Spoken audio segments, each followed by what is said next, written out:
వినాయక చవితి వస్తే చాలు మట్టి వినాయకుడిని చేసి ఊరేగించేవాళ్ళం.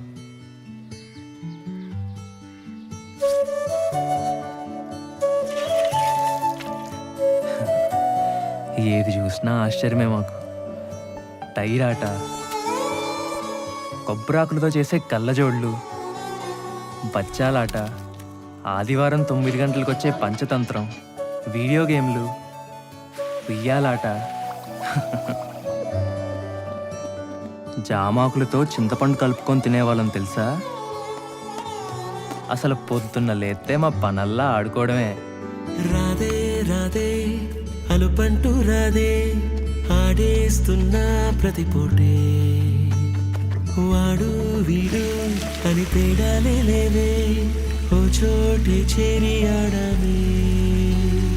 అమ్మా నాన్నల్ని ఎంతో విసిగించి మాటే వినదంట వయసే, ఇప్పుడే గుర్తొస్తే అన్నీ వదిలేసి మా గుండె తిరిగేదా చోటే. అరెరే బాల్యం రమ్మన్నారాదే, గుర్తుకొస్తే కంట చెమ్మ పెట్టిస్తుంటుందే స్నేహాలే, గుండె మీద వేసిపోయే పచ్చబొట్టెలే.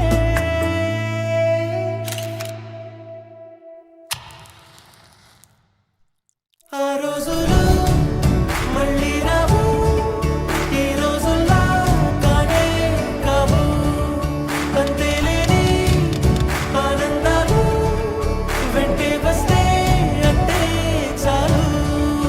ఆ రోజులు మళ్ళీ రావు, ఈ రోజుల్లా కానే కావు, అంతేలేని ఆనందాలు వెంటే వస్తే అంటే చాలు. అందరూ ఒకే దాంట్లో తింటారేంట్రా? చెరోకేసుకోండి. ఎక్కడికి వెళ్తున్నావు నాన్న? చర్చికమ్మా. అదేంటి మనం వెళ్ళాల్సిన గుడికి కదా? అంటే నా ఫ్రెండ్ విలియం రాంబాబు కూడా వెళ్తున్నారమ్మా, అందుకే నేను కూడా వెళ్తా. అలాగా వెళ్ళరా. ఇప్పుడు కొట్టాడ్రా Dhoni 6. Finishes off in style. Magnificent striking of a club. India lift the World Cup. The party begins in Mumbai.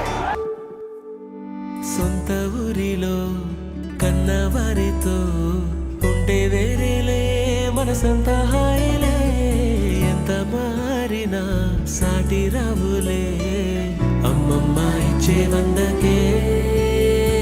చెప్పాలంటే ఎంతున్నాలోనే దాస్తామా ప్రేమ, బయటే పెట్టే ధైర్యాలే లేవులే, మాలో మాకే ఎన్నున్నా చెయ్యి వేస్తే మా మీద ఎవరినైనా తన్నేటి తీరులే. రోజుకోసారే గుర్తొస్తే మా ఊరే, మౌనంగా ఆగిపోయే మనసే, మారిపోయేలే నేడు ఆధారే, ఆనాటి మాయే మాయే. దేవుడు కనిపించి ఏం కావాలని అంటే, ఏం అడుగుతానన్నా? దేవుడు కనిపించి ఏం కావాలని అంటే, మళ్ళీ వెళ్తాం మేమంత చిన్ననాటికే. ఆ రోజు